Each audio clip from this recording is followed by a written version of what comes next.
자, 사진 한 장 보면서 설교를 시작하려고 합니다. 여러분, 최근 뉴스 보시면 캄보디아 사태 때문에 여러 가지 소식들이 이어지고 있는 거 잘 알고 계시라고 믿습니다. 얼마 전부터 수면 위에 드러나게 된 캄보디아의 범죄 납치 사실이 많은 이들에게 공유되고 있는데요. 캄보디아의 국제 범죄 조직이 국내 SNS에다가 청년들, 특히 청년 취업 자리를 찾지 못한 청년들을 대상으로 고수익 일자리를 미끼로 그들을 유혹을 합니다. 일단 아는 지인을 통해서든 SNS를 통해서든 캄보디아에 내리게 되면은 이 접선한 접선책들이 이 한국 청년들의 여권과 핸드폰을 빼앗습니다. 그러고서는 감금합니다. 각종 범죄에 연루된 일에 동원을 한다라는 사실입니다. 보이스피싱이나 사기 범죄에 동원을 하면서 자기 뜻대로 말을 듣지 않으면 고문도 하고요, 구타도 하고요, 심지어 그러다가 살해당하는 일까지 지금 속속 일어나고 있다라는 거죠. 실제 지난 8월입니다. 캄보디아에서 고문 끝에 숨진 박모군의 소식이 알려지면서 이 캄보디아 사태가 수면 위로 드러나게 됐고요. 또 최근입니다. 지난 7일에는 캄보디아와 베트남 국경 사이에서 30대 여성 A씨의 시신이 발견되면서 이 사태, 캄보디아 사태가 생각보다 심각하구나라는 경종이 우리 한국 사회를 울리게 됐습니다. 부랴부랴 정부는 특별 대책팀을 꾸려서 캄보디아를 파견하기도 하고 그곳에 범주 연루된 한국인들을 강제 송환하는 절차가 진행되고 있기도 한데요. 자, 여러분, 가장 안타까운 것은 이 소식을 접하면서 가장 마음이 안타까운 것은요, 이들의 주로 범죄 대상, 표적의 대상은요, 한국에서 제대로 된 삶의 터전, 취업의 자리를 갖지 못하는 청년들이 이런 미끼에 걸려 넘어가 그들의 삶도, 그들의 재산도, 그들의 아까운 건강도 해치고 있다는 사실이 마음을 많이 무겁게 하고 있습니다. 하지만 또 한 가지 우리가 놓치지 말아야 할, 간과하지 말아야 할 사실은요, 왜 이 청년들이 여기에 넘어갈 수밖에 없나? 이 청년들에게 양질의 일자리를 공급하고 미래에 대한 준비를 시켜줘야 된다. 이건 또 다른 차원의 일일 줄로 믿습니다. 하지만 그럼에도 불구하고 여러분, 이 청년들이 넘어가는 수법은요, 쉽게 일하고 많은 돈을 벌 수 있다는 이런 유혹 때문입니다. 여러분 잘 들으세요. 세상에 쉬운 돈은 없습니다. 많은 물질적 성공을 이룬 분들, 세상에 위치를 가진 분들은요, 그 이면에 보이지 않는 수없이 많은 눈물과 땀과 수고의 노력이 있었다는 사실, 이걸 다 도외시하고 쉽게 돈을 벌 수 있다는 그 청년들의 그 유혹을 자극한 결과가 아닐까. 또 어떤 형식이 돼서든지 남을 해치고 남의 것을 빼앗고 잘못된 범죄를 저지르면서까지도 내 탐욕을 채우면 된다는 이런 일부 그릇된 사람들, 범죄자들에 의해서 많은 청년들의 삶이 지금 왜곡되고 있다는 점이 마음을 아프게 했습니다.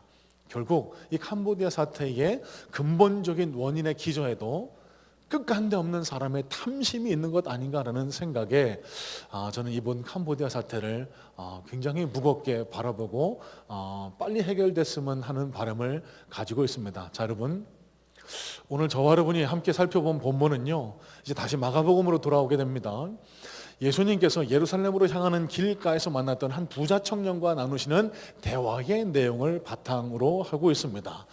예수님께서 하나님 나라에 어떻게 갈 수가 있는지, 그리고 이 부자 청년이 가졌던 잘못된 구원과 영생에 관한 인식을 깨우쳐 주시면서 하나님 나라에 어떻게 들어갈 수가 있고 재물은 어떻게 다루어야 하는지에 대한 하나님의 교훈을 오늘 본문은 담고 있습니다. 자, 여러분, 오늘 저는 이 오늘 본문을 통해서요, 두 가지의 초점을 맞춰서 말씀을 살펴보려고 합니다. 앞서 말씀드린 대로 건강한 구원론은 과연 무엇인가? 우리가 어떻게 영생 구원을 얻을 수 있고 이 땅에서도 그리고 하나님 나라에서도 영원한 생명을 누릴 수 있을까? 건강한 구원론에 대한 기독교적인 가르침을 다시 한번 살펴보고요. 두 번째는, 그렇다면 하나님의 자녀된 그리스도인이라고 하면 우리에게 절대 없어서는 안 될 물질을 어떻게 대하고 어떻게 다루어야 하는지에 대해서 다시 한번 살펴보고 은혜를 나누고자 합니다. 자, 먼저 17절 말씀부터 다시 한번 살펴보겠습니다. 17절입니다. 예수께서 길에 나가실새 한 사람이 달려와 꿇어 앉아 묻자오되 선한 선생님이여 내가 무엇을 하여야 영생을 얻으리까? 자, 여러분, 갑자기 예수님의 일행 가운데 그 앞에 갑자기 어떤 젊은 청년 하나가 달려 나오더니 예수님 앞에 꿇어앉습니다. 그러더니 대뜸 이렇게 질문하는 겁니다. 선한 선생님이요, 내가 어떻게 하면 영생, 그러니까 천국에 갈 수 있겠습니까? 어떻게 해야 내가 지옥이 아닌 천국을 갈 수 있겠습니까? 여러분, 오늘 본문에 소개된 한 사람이라고 소개된 이 구절을요, 병행 구절인 마태복음에서는 젊은 부자라고 소개하고 있고요, 누가복음에서는 관원, 룰러라고 그렇게 표현을 하고 있습니다. 자, 이 세 가지 복음서에 나타난 이 청년에 대한 묘사를 종합해서 보면은요, 이 청년은 젊었습니다. 부자입니다. 돈이 많았습니다. 룰러입니다. 젊은 나이에 높은 고위직에 올랐던, 세상의 영향력도 가지고 있고 세상의 위치적 권위를 가지고 있었던 소위 말해 성공한 인생이었습니다. 자, 여러분, 누구나 부러울 만한 인생이죠. 여러분, 머릿속에 누가 떠오르세요? 저는 이 말씀을 묵상하면서 우리 아이들이 부러워할 만한 BTS, 블랙핑크, 돈도 있고 사회적 위치도 있고 많은 이들에게 영향력도 미치고 있는 이런 사람들과 비슷한 위치에 있었던 어떤 한 청년이 아닐까라고 그렇게 상상을 해보게 됩니다. 여러분, 이 청년이 와서 예수님 앞에 너무나 기특하게도 선한 선생님, 내가 어떻게 해야 천국 갈 수 있습니까? 질문했던 거예요.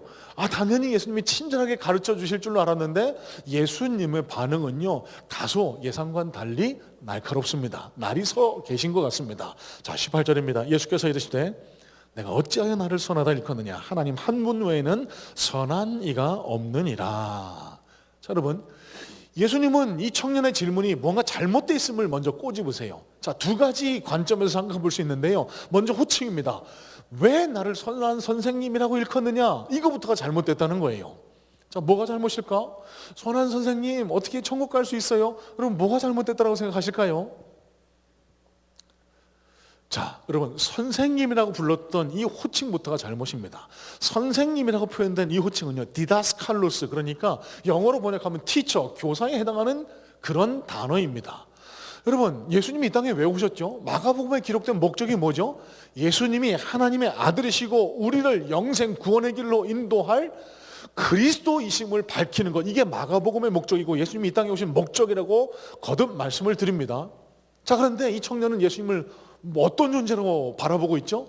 교사, 어떤 지식을 전달받을, 나보다 무언가를 먼저 배웠던, 나보다 무언가를 앞서갔던 어떤 선생으로밖에 인식하고 있지 않은 거예요. 하나님의 아들로 받아들이고 있지 않았던 겁니다. 자, 이게 잘못된 것이고, 또 선생님을 표현할 때 선한이라는 부사를 그 앞에 붙였습니다. 여러분, 이 당시는요, 유대 사회에서 누구나 다 알고 있었는데 선한, 아가도스라고 표현된 이 선하다라는 표현은요, 하나님 외에는 붙일 수가 없었다는 겁니다. 사람은 다 죄인이기 때문에 사람에게 이 선하다라는 표현은 하지 않았다는 거예요. 자, 그러면 예수님은 이 청년의 이중성을 꼬집는 겁니다.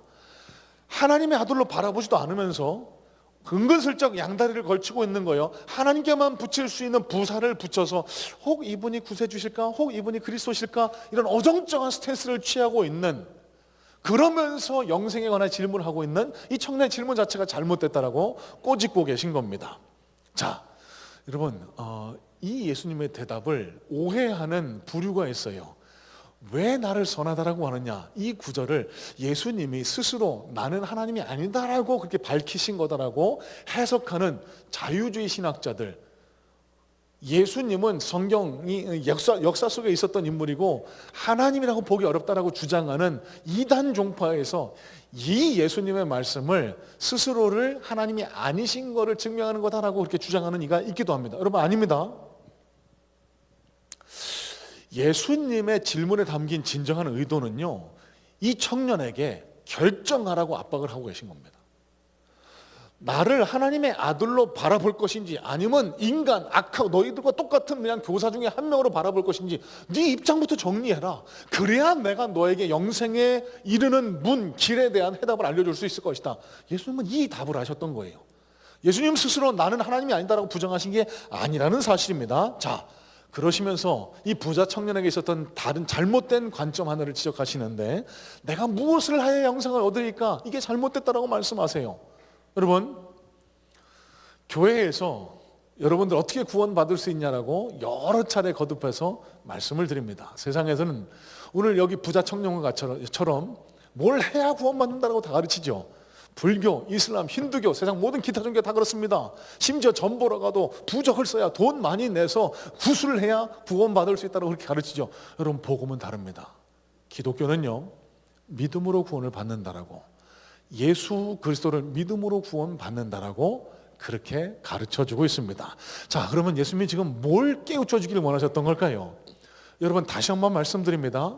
우리가 천국 가냐 그렇지 않느냐, 구원을 받느냐 못 받느냐는 하나님 앞에서 저와 여러분이 어떤 존재가 되느냐, being의 문제지, 내가 뭘 열심히 해서 헌금 열심히 하고 봉사 열심히 해서 성경 많이 읽어서 doing으로 구원받는 게 아니라는 사실.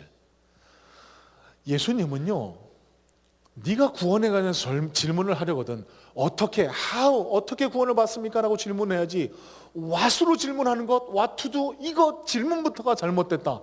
예수님은 그 점을 지적하고 계신 거예요. 자, 그러면서 이 젊은 청년에게 이렇게 말씀하십니다. 19절 20절입니다. 내가 계명을 안 하니 살인하지 말라, 간음하지 말라, 도둑질하지 말라, 거짓 증언하지 말라, 속여 빼앗지 말라, 내 부모를 공경하라 하였느니라.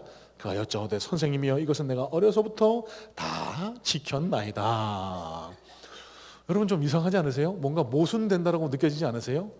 아니 목사님, 금방 방금 뭘 해서 그런 게 아니라 뭘 하나님 앞에 어떻게 존재가 뭐 하여튼 그런다면서요. 근데 예수님 갑자기 또 뭐 계명을 지키라고 뭔가 앞뒤가 안 맞지 않아요? 여러분, 예수님의 이 말씀에 담긴 진짜 뜻을 들여다보실 수 있어야 됩니다. 이걸 지켜서 네가 구원받는다, 예수님 이 말씀 하시는 게 아니에요. 가만히 이 말씀을 곱씹어 보면은요, 예수님의 가르침을 끝까지 한번 들여다보면은요, 예수님이 이렇게 말씀하신 목적이 있습니다. 너는 지금 율법을 지켜서 구원을 받을 수 있을 거라고 착각하고 있구나. 그런데 네가 철석같이 믿고 있는 그 율법조차 너를 구원할 수 없다는 사실을 아니? 하나님이 이 10계명을 왜 줬는지 너는 알고나 있니? 네가 진짜 계명을 지켰다라고 생각하니? 너 이 계명들 하나도 지킨 게 없어. 살인하지 말라라고 하나님이 말씀하셨지, 너는 스스로 살인을 안 했다라고 생각할지 모르지만 예수님이 말씀하셨잖아요. 마음으로 네 형제를 미워하면 너는 이미 마음속에 그 형제를 죽인 거야, 살인한 거야. 네 옆에 있는 형제를 안 미워하고 있다라고 너는 자신할 수 있니? 부모를 공경하라, 네가 겉으로는 부모를 공경하고 있는 것 같지? 진짜 마음으로 네 부모를 공경하고 있니? 간음하지 말라, 빼앗지 말라. 내가 내 아내, 내 남편 아닌 다른 이성과 실제적인 접촉을 해서 법률적으로 걸려서 경찰서 유치장에 가야만 그게 죄가 아니야. 마음으로 다른 여자, 음욕을 품어도 그것도 간음이고, 마음속으로 무언가 거짓말하고 속이려고 마음을 작정하는 그 순간 너는 그 율법을 어긴 거야. 너는 그 율법을 하나도 지키지 못했어. 그 율법으로는 너는 구원을 얻지 못해. 예수님은 이걸 말씀하시는 거예요.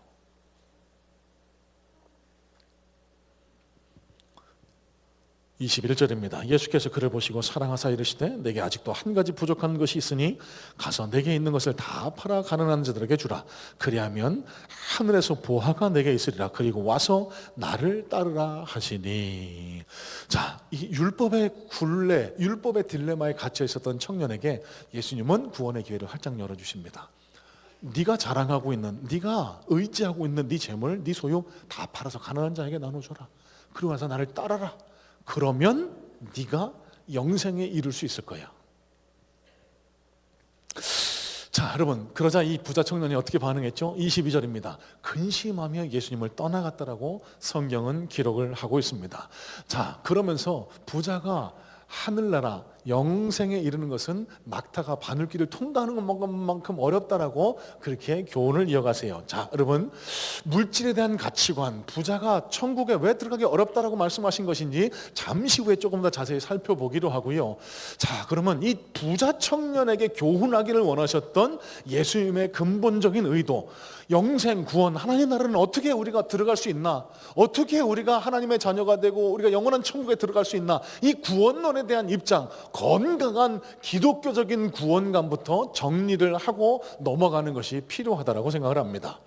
자, 여러분, 앞서도 잠깐 말씀을 드렸는데요, 기독교 복음주의가 가르치는 구원은요, 하나님의 은혜로 이루어집니다. 우리가 뭘 해서 이루어지는 게 아니에요.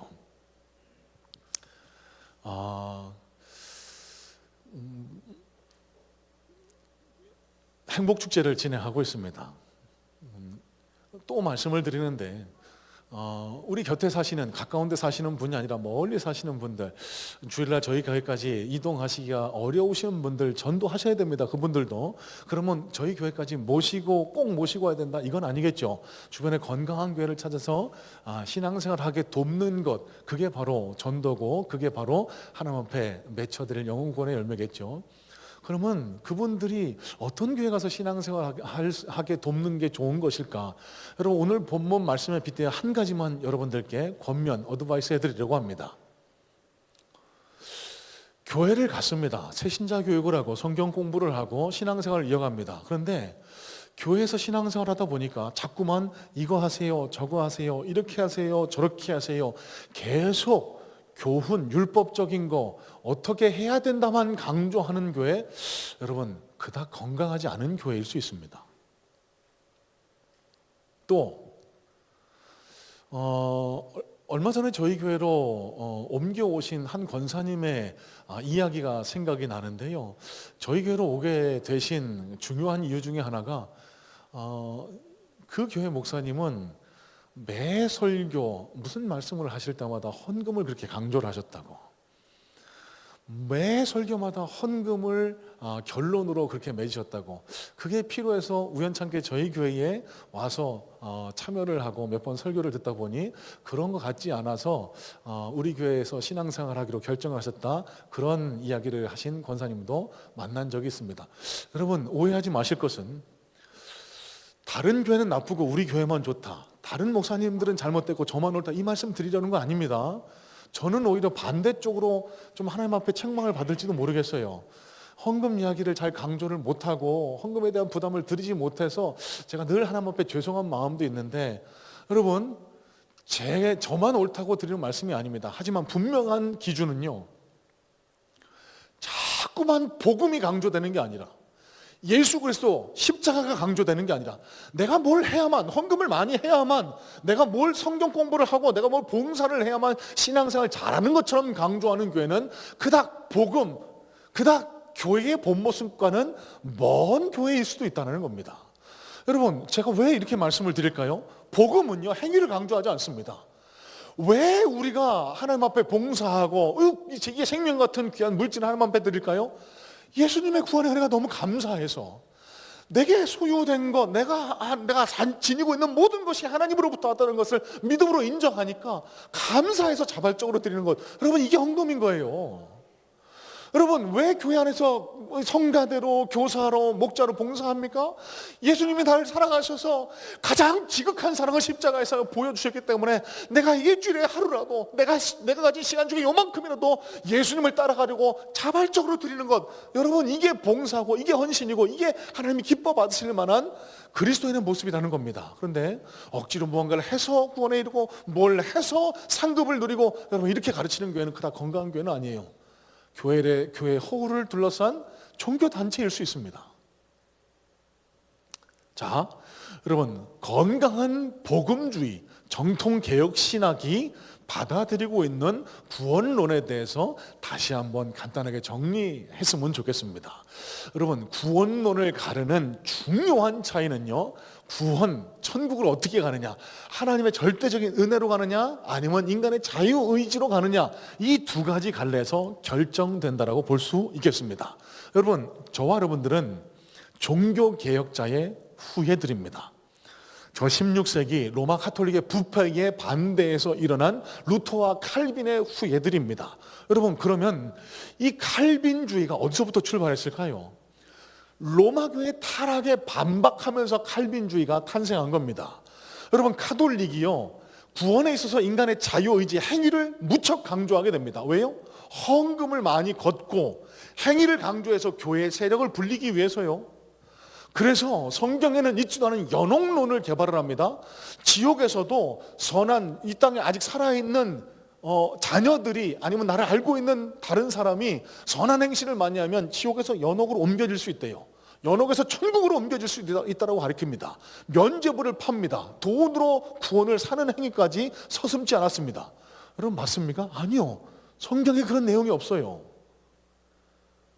그러다 보니까요, 종교개혁의 기치는요, 구원은, 천국은 전적인 하나님의 은혜로 들어간다. 이 하나님의 주권을 엄청나게 강조하는 그런 시대적인 분위기 속에서 탄생하게 됐던 겁니다. 그래서 장로교의 선조라고 불리는 칼빈이즘은요, 이 하나님의 주권을 엄청나게 강조합니다. 그래서 여러분 많이 들어보셨을 겁니다. 우리는 태초 전부터 하나님에 의해 선택됐다고. 그러면서 여러분 들어보셨을지 모르겠습니다. 이중구원론이 여기서부터 시작됩니다. 선택받은 자가 있고 선택받은 자도 미리 하나님이 선택하셨다고요. 지옥의 불쏘시개로 이 땅에서의 삶을 살아가는 이유는 택함받아 하늘나라 갈 백성들을 돕는 역할을 할 뿐이지, 이 세상에서 살다가 결국은 지옥 가게 될 것이다. 이런 이중구원론이 칼빈이즘에서 나오게 됩니다. 여러분, 그런데요, 이 칼빈이즘을 지나치게 과도하게 해석하고 하나님의 주권만을 강조하다 보면은요, 성경의 여러 구절들이 해석 안 되는 그런 모순에 빠질 때가 많이 있습니다. 여러분, 계시록 22장의 말씀을 기억하실 줄로 압니다. 계시록 22장 12절입니다. 보라, 내가 속히 오리니 내가 줄 상이 내게 있어 각 사람에게 그가 행한 대로 갚아주리라. 하나님이 다 예정하셨으면 왜 행한 대로 갚아주리라? 이거 인간의 책임을 말씀하시는 건 아닐까? 여러분, 요한복음 3장 16절에 뭐라고 기록되어 있죠? 누구든지 그를 믿는 자는 멸망치 않고 영생을 얻으리라. 누구든지. 예수님이 이미 구원할 사람, 구원받지 못할 사람을 정해 놓으셨으면은 예수님이 굳이 이 말씀을 하실 필요가 있었을까? 왜 믿으라고, 예수를 믿으라고, 회개하라고 예수님은 말씀하셨을까? 성경의 여러 구절들이 해석이 안 되는 거예요. 이런 문제의식에서 나왔던 신학의 일파가 16세기 말입니다. 네덜란드 신학자 아르미니우스라는 사람이 나와서 하나님의 주권 또한 인정하되 인간의 역할, 인간의 책임 또한 부정하지 않습니다. 그래서 구원은 하나님의 전적인 주권으로 시작되고 출발되지만 인간의 책임도 이 구원의 여정에 일정 정도 역할을 하게 된다라는 그런 구원론적인 이해, 신학이 정립이 되게 됩니다. 여러분, 간단하게 정리를 해보겠습니다. 이 인간의 책임을 강조하는 그런 기독교 분파로는요, 감리교, 웨슬리안이 있습니다. 이 웨슬리안도요, 미국 사회가 그토록 타락해 갈 때, 그러니까 한 번 구원받으면 캔슬될 수 없으니까 내가 어떤 죄를 저질러도 나는 천국 갈 것이다 라고 믿는 그런 시대적 주류에서 인간의 선한 행실을 강조하기 위해서 이 알미니안이즘을 많이 채택을 했던 거예요. 하나님의 전적인 주권을 부정하지 않습니다. 성결교가 이런 부류에 속하게 되고요, 장로교 전통은 하나님과 인간과의 관계에서 하나님이 창조주이시고 인간은 피조물이기 때문에 하나님의 전적인 주권을 강조하는 것이 더 맞다. 그래서 구원은 하나님의 전적인 주권으로 이루어지되 인간의 자유의지도 그 구원의 여정에 책임의 역할을 가지고 함께 동참하게 된다, 이렇게 해석을 합니다. 단 주의하셔야 될 게 있습니다. 저와 여러분이 천국 가고 지옥 가는 것은 내가 결정하는 건 아닙니다. 하나님이 택하시고 하나님이 이끌어 가시는 게 맞습니다. 그러면 인간의 자유의지로 구원의 여정에 참여하는 것은 뭘까요? 내가 그리스도인답게 살아가려는 노력. 이 땅에서 천국 지옥 가는 걸 결정하는 게 아니고요, 하나님 나라 심판대 앞에 가서 어떤 상급을 누릴까, 이걸 오늘 우리가 어떤 모습으로 살아가느냐, 하나님께서 우리에게 선물로 주신 자유의지를 가지고 어떤 모습으로 살아가느냐를 통해서 상급이 나누어지게 된다는 겁니다. 여러분 잘 들으세요. 이 자리에 앉아 계신 분들은 하나님께서 오래전부터 미리 작정하시고 예정하셔서 하나님 자녀 삼으시기로 예정하신 하나님 나라 백성임을 믿는 은혜가 있으시기를 주님의 이름으로 축복합니다. 그리고 그 은혜에 감사 감격해서 매일매일 이어지는 삶 속에서 그리스도인다운 삶, 예수님의 향기를 풍기는 삶을 살아나가려고 힘써 우리의 구원을 함께 완성해 나가는 그런 복된 그리스도인들 다 되시기를 주님의 이름으로 소망하고 축복해요. 자, 그럼 두 번째입니다. 22절, 23절입니다. 그 사람은 재물이 많은 고로 이 말씀으로 인하여 슬픈 기색을 띠고 근심하며가 아니라 예수께서 둘러보시고 제자들에게 이르시되 재물이 있는 자는 하나님 나라에 들어가기가 심히 어렵도다 하시니.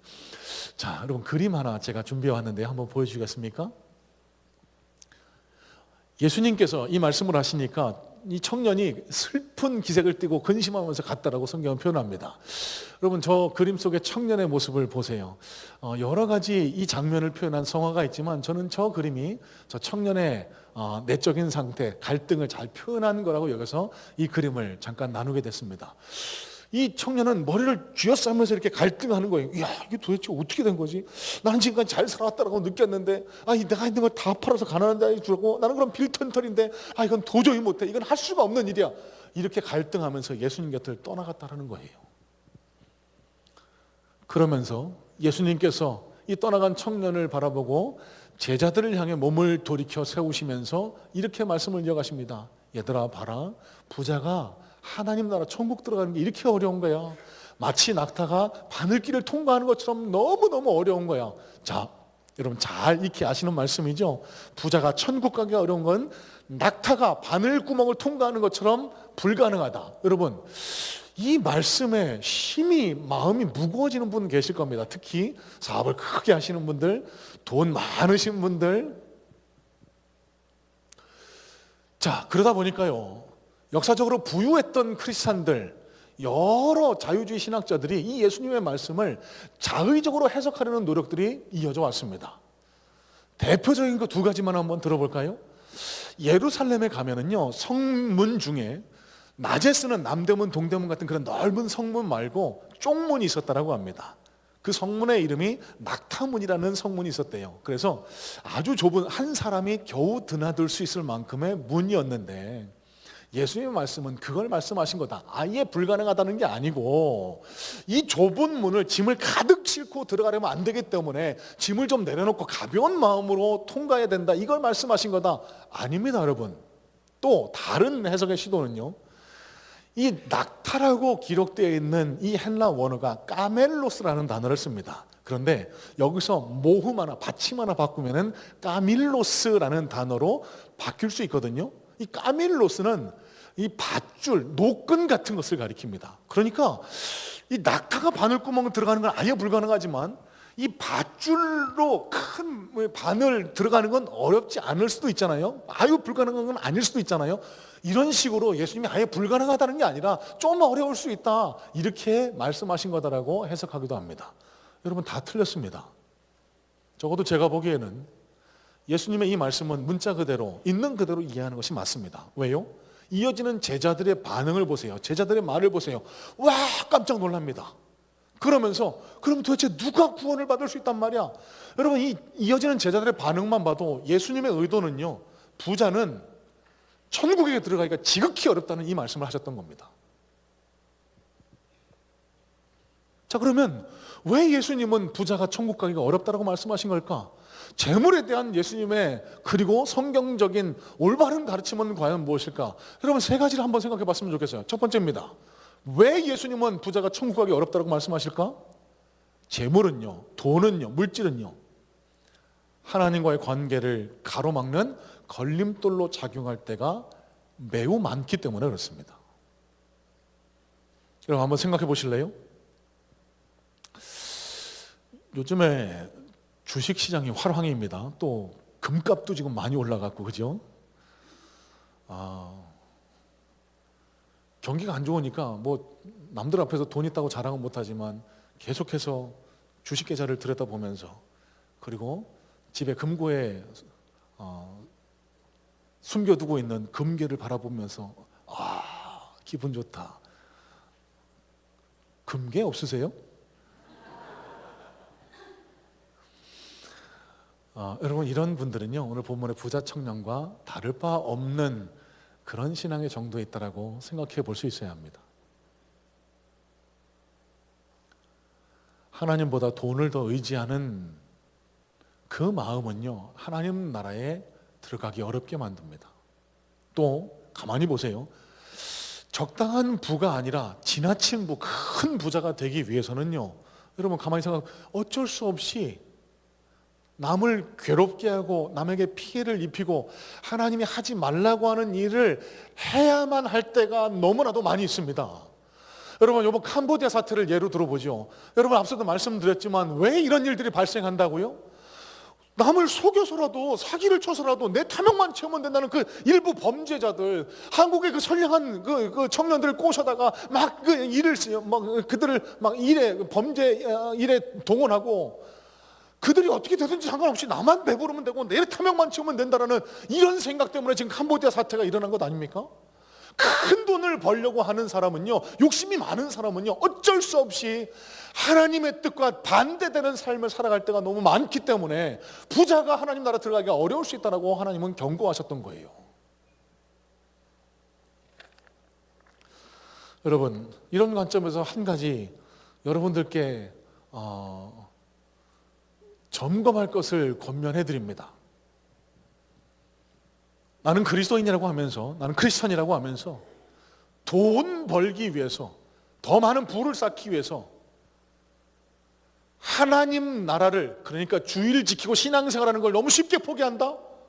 그럼 여기 부자 청년과 비슷한 신앙의 위기를 겪고 있지 않을까라고 생각해 보실 수 있어야 됩니다. 두 번째, 아무리 많은 돈도요, 재물로 하나님 나라에 들어갈 수가 없기 때문에 그렇습니다. 여러분, 어렸을 때 찬양 들어보신 적 있으실 겁니다. 돈으로도 못 가요 하나님 나라, 힘으로도 못 가요. 아는 척 안 해주시면 계속 끝까지 할 텐데. 아이들과 부르는 찬양이지만 성경에 아주 근본적인 진리를 잘 담고 있다고 생각합니다. 여러분, 천국은 돈으로 가는 거 아닙니다. 하나님 심판대 앞에 섰을 때요, 우리가 이 땅에서 돈으로 성공한 것으로 우리의 행적을 심판받지 않습니다. 우리의 구원이 결정되지 않아요. 돈은 우리가 이 땅에서의 삶을 살아가는 동안 필요한 것일 뿐, 그것으로 우리의 구원이 결정될 수가 없다는 사실을 예수님은 이 부자 청년을 통해 깨닫게 해주기를 원하셨던 겁니다. 자, 마지막으로는 부자가 하나님 나라에 들어가는 것이 불가능하다라고 말씀하신 그 이면에는, 예수님의 말씀의 가르침의 이면에는 너무나도 많은 사람들이 이 불가능에 도전하고 있다는 뜻으로 읽히지 않으세요? 자, 여러분, 무슨 뜻일까요? 아직도 이 땅에 많은 그리스도인들이요, 하나님을 섬기기 위해서 신앙생활하는 게 아니라 내 물질을 섬기기 위해서, 내가 이 땅에서 더 평안하고 잘 먹고 잘 살기 위해서 하나님을 이용하려고만 하고 있다. 예수님이 이 잘못된 신앙을 깨우쳐 주기를 원하셨던 겁니다. 저와 여러분의 삶 속의 우선순위는 과연 누굽니까? 예수님입니까? 돈입니까? 이걸 한번 점검해 보시라는 거예요.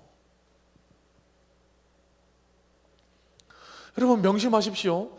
제가 지금 가난해야 천국 갈 수 있다, 하나님 우리가 가난하기를 원하시다, 이 말씀을 드리는 거 아닙니다. 이것조차 잘못된 신학입니다. 하나님은요, 당신의 백성들이 부유하기를 원하세요. 평안하기를 원하세요. 하나님 우리에게 좋은 거 공급해 주십니다. 물질의 복 많이 누리셨으면 좋겠습니다. 여러분, 그런데요, 명심하셔야 될 게, 그 돈이 하나님보다 위에 있는 건 하나님 원치 않으신다는 거예요. 자, 그러면 우리가 어떻게 재물을 대할 때 하나님 기뻐하시고 더 많은 물질의 복을 허락해 주실까?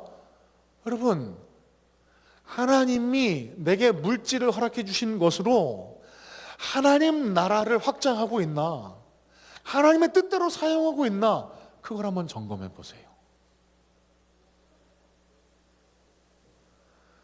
내가 내 돈에 매여서 신앙생활하는데 걸림돌이 되고 있다? 그건 하나님이 원하시는 신앙의 모습은 아니라는 겁니다. 자, 여러분, 이런 맥락에서 꼭 한 가지 오늘을 지나가시면서 저와 여러분에게 한번 적용해서 스스로에게 질문하고 답을 한번 찾아보시기를 권면해 드립니다. 내가 가지고 있는 물질, 내 소유, 내 돈은 나만을 향하고 있을까? 아니면 밖을 향하고 있을까? 더 쉽게 말씀드려요. 돈이 생기면 나는 나를 위해서 먹고 마시고 즐기고 쓰는 데만 정신이 팔려 있을까? 아니면 내 주변의 이웃들을 섬기고 돕고 어떻게 써야 하나님이 기뻐하실까를 생각하고 기도하면서 그렇게 물질을 통제하고 다루고 있을까?